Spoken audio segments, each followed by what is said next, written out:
नमस्कार, मैं हूं कंचन। पब्लिक टाइम्स में आपका स्वागत है। पेश है आज की बड़ी खबरें। केंद्रीय श्रमिक संगठनों के देशव्यापी आह्वान पर राष्ट्रीय मजदूर कांग्रेस के बैनर तले शहर में जोरदार विरोध मार्च निकाला गया। मजदूरों और कार्यकर्ताओं की बड़ी संख्या मुख्य मार्गों से होते हुए समाहरणालय पहुंची, जहां जिलाधिकारी के समक्ष प्रदर्शन कर अपनी मांगों को बुलंद किया गया। प्रदर्शनकारियों ने केंद्र और राज्य सरकार की नीतियों के खिलाफ नारेबाजी करते हुए हाल में लागू 4 नए लेबर कोड को रद्द कर पुराने श्रम कानून बहाल करने की मांग की। साथ ही कुशल और अकुशल मजदूरों के लिए सम्मानजनक न्यूनतम मजदूरी तय करने, सार्वजनिक उपक्रमों के निजीकरण पर रोक लगाने और संविदा व आउटसोर्सिंग कर्मियों को समान वेतन व सुविधाएं देने की मांग की। इंटक नेताओं ने आरोप लगाया कि सरकार की नीतियां मजदूर हितों के विपरीत हैं। उन्होंने चेतावनी दी कि मांगे नहीं मानी गई तो आंदोलन और तेज किया जाएगा। प्रतिनिधिमंडल ने जिलाधिकारी के माध्यम से राष्ट्रपति और प्रधानमंत्री के नाम ज्ञापन सौंपा। मार्च में औद्योगिक निर्माण, परिवहन और असंगठित क्षेत्र के कामगारों की उल्लेखनीय भागीदारी रही। कुचायकोट प्रखंड के मौजे सिरिसिया गांव में इस वर्ष महाशिवरात्रि पर्व श्रद्धा और उल्लास के साथ मनाया जाएगा। गांव का करीब 100 वर्ष पुराना ऐतिहासिक शिव मंदिर एक बार फिर आस्था का केंद्र बन गया है। रविवार को महाशिवरात्रि के अवसर पर 24 घंटे का अखंड अष्टजाम कीर्तन आयोजित होगा, जिसमें दूर दराज से श्रद्धालु पहुंचकर भजन कीर्तन और पूजा अर्चना में भाग लेंगे। मंदिर परिसर को आकर्षक ढंग से सजाया जा रहा है और पूरे गाँव में उत्सव का माहौल है। अगले दिन सोमवार को वृंदावन से पधारे प्रसिद्ध कथावाचक नित्यानंद महाराज द्वारा 1 दिवसीय भव्य कथा का आयोजन किया जाएगा। कथा के माध्यम से भगवान शिव से जुड़े प्रेरक प्रसंगों का श्रवण कराया जाएगा। मंदिर समिति और ग्रामवासियों ने श्रद्धालुओं से अधिक संख्या में शामिल होकर धर्म लाभ लेने की अपील की है। गोपालगंज उचकागांव थाना क्षेत्र के दहीभत्ता गांव में क्रिकेट खेलने के दौरान शुरू हुआ विवाद मारपीट में बदल गया। जानकारी के अनुसार मैदान में खेल रहे युवकों के बीच पुरानी रंजिश को लेकर कहासुनी हुई और देखते ही देखते 4 लोगों ने मिलकर एक युवक की पिटाई कर दी। घायल युवक की पहचान दहीभत्ता निवासी अनूप सिंह पिता अनिल सिंह के रूप में हुई है। परिजनों के अनुसार अनूप ने पहले अपने खेत में शराब रखने से मना किया था। उसी बात को लेकर उसके साथ मारपीट की गई। गंभीर रूप से घायल अनूप को इलाज के लिए मॉडल अस्पताल गोपालगंज में भर्ती कराया गया, जहाँ उसका उपचार जारी है। पीड़ित ने उचकागांव थाने में 4 नामजद आरोपियों के खिलाफ लिखित शिकायत दर्ज कराई है। पुलिस ने मामला दर्ज कर जांच शुरू कर दी है और आरोपियों की गिरफ्तारी के लिए छापेमारी कर रही है।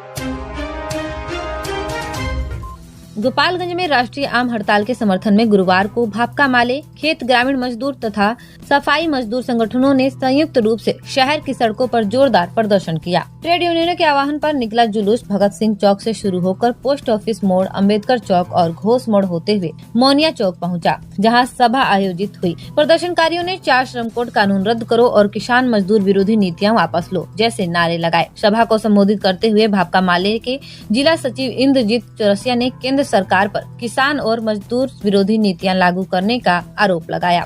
उन्होंने कहा कि श्रम कोड और कृषि नीतियां मेहनतकश वर्ग के हितों के खिलाफ है। मांगे नहीं मानी गयी तो अनिश्चितकालीन हड़ताल की चेतावनी दी गयी। सभा में सुभाष सिंह, सुरेंद्र यादव, नसेमन समेत कई नेताओं ने भी विचार रखे। यूपी से शराब की खेप लेकर आ रही एक स्कॉर्पियो को रोकने की कोशिश के दौरान बड़ा हादसा हो गया। बुधवार देर रात उत्पाद विभाग की टीम ने सासामुसा के पास संदिग्ध वाहन को रोकने का इशारा किया, लेकिन वाहन चालक NH 27 पर तेज रफ्तार से भागने लगा। नगर थाना क्षेत्र के कोनुहा मोड़ के समीप स्कॉर्पियो अनियंत्रित होकर एक ट्रक से जा टकराई। हादसे में चालक दर्शन कुमार शाह निवासी रामपुर मुकुंद थाना बिशंबरपुर घायल हो गया। उसे इलाज के लिए सदर अस्पताल में भर्ती कराया गया है, जहां मौके पर एक किशोर को भी पकड़ा गया। उत्पाद अधीक्षक अमृतेश कुमार ने बताया कि क्षतिग्रस्त वाहन की तलाशी में 481 लीटर विदेशी व देशी शराब बरामद की गई। मामले में प्राथमिकी दर्ज कर आगे की कार्यवाही की जा रही है।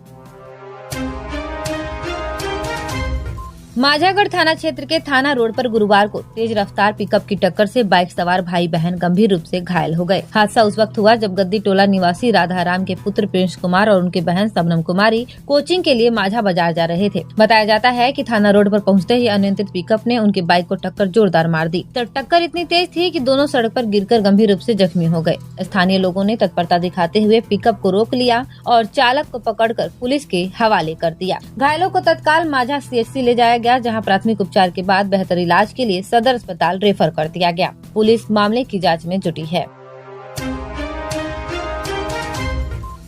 राष्ट्रीय आम हड़ताल के समर्थन में गुरुवार को जिले की आशा कार्यकर्ता सड़क पर उतर गयी। सदर अस्पताल परिसर से निकाला गया उनका विरोध मार्च शहर के विभिन्न मार्गों से होता हुआ अम्बेडकर चौक पहुंचा, जहां सभा कर सरकार के खिलाफ जोरदार नारेबाजी की गई। सभा को संबोधित करते हुए आशा कार्यकर्ता संघ की जिलाध्यक्ष सीता पाल ने कहा कि ग्रामीण स्वास्थ्य सेवाओं में अहम भूमिका निभाने के बावजूद आशा कार्यकर्ताओं को अब तक सरकारी कर्मी का दर्जा नहीं मिला है। उन्होंने 7-8 माह से बकाया वेतन और प्रोत्साहन राशि में बढ़ोतरी नहीं होने पर नाराजगी जताई। कार्यकर्ताओं ने चारों लेबर कोड रद्द करने, खेती से जुड़े फैसलों की समीक्षा, आशा कर्मियों को सरकारी दर्जा देने और लंबित वेतन का तत्काल भुगतान करने की मांग की। मांगे नहीं मानी गयी तो आंदोलन तेज करने की चेतावनी दी गयी। बैकुंठपुर थाना क्षेत्र के मीरा टोला में आपसी विवाद ने हिंसक रूप ले लिया। गुरुवार को पड़ोसियों ने एक महिला के घर में घुसकर उस पर लोहे से रोड के हमला कर दिया, जिससे वह गंभीर रूप से घायल हो गई। घायल महिला की पहचान मीरा टोला निवासी मड़ई साहा की पत्नी वेदांती के रूप में हुई है। परिजनों ने उन्हें तत्काल बैकुंठपुर सीएचसी में भर्ती कराया, जहां प्राथमिक उपचार के बाद हालत नाजुक देख चिकित्सकों ने सदर अस्पताल रेफर कर दिया। वेदांती देवी ने बताया कि बुधवार रात पड़ोसियों से विवाद हुआ था, जिस पर डायल 112 टीम मौके पर पहुंची थी। टीम के लौटने के बाद आरोपित गाली गलौज करते रहे और गुरुवार को घर में घुसकर हमला कर दिया। पुलिस ने महिला का बयान दर्ज कर जाँच की शुरुआत कर दी है। जादवपुर थाना क्षेत्र के हरिहरपुर गांव में पुलिस टीम पर हुए हमले के मामले में फरार चल रहे एक आरोपित को पुलिस ने गिरफ्तार कर लिया है। गिरफ्तार युवक की पहचान हरिहरपुर निवासी अमरजीत यादव के रूप में हुई है। पूछताछ के बाद गुरुवार को उसे कोर्ट में पेश किया गया। बताया जाता है कि करीब 1 वर्ष पूर्व पुलिस एक कांड फरार आरोपित को पकड़ने गांव पहुंची थी। इसी दौरान कुछ लोगों ने आरोपित को बचाने के लिए पुलिस टीम पर पथराव कर दिया था। हमले में दरोगा अनिल राम घायल हो गए थे और पुलिस जीप भी क्षतिग्रस्त कर दी गई थी। घटना के बाद घायल दरोगा के बयान पर प्राथमिक दर्ज की गई। पुलिस अन्य फरार आरोपितों की तलाश में भी छापेमारी कर रही है।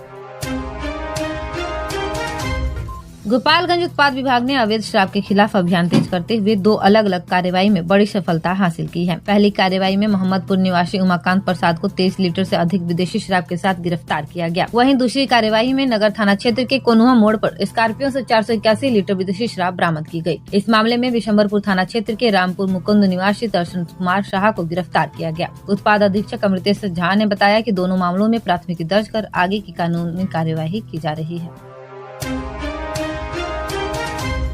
वंदे मातरम के 150वें वर्ष के उपलक्ष्य में केंद्र सरकार द्वारा इसके सभी छंदों को गाना अनिवार्य किए जाने के निर्णय का वंदे मातरम जागरण परिषद ने स्वागत किया है। परिषद के अध्यक्ष उपेंद्र नाथ उपाध्याय ने बैठक को संबोधित करते हुए कहा कि यह गीत और इसके रचयिता बंकिम चंद्र चट्टोपाध्याय तथा स्वतंत्रता सेनानियों को सच्ची श्रद्धांजलि है। उन्होंने कहा कि अब सरकारी कार्यक्रमों और विद्यालयों में पूरा वंदे मातरम गाए जाने से नई पीढ़ी इसके भाव से जुड़ सकेगी। उन्होंने 2010 की घटना का उल्लेख करते हुए बताया कि गोपालगंज शहीद स्तंभ पर झंडोत्तोलन से पूर्व संपूर्ण वंदे मातरम गाने की परंपरा तभी से शुरू हुई। परिषद ने कहा कि पदाधिकारियों ने कहा ये गीत देशभक्ति का मंत्र है और इसे पूर्ण रूप से गाया जाना गौरव की बात है।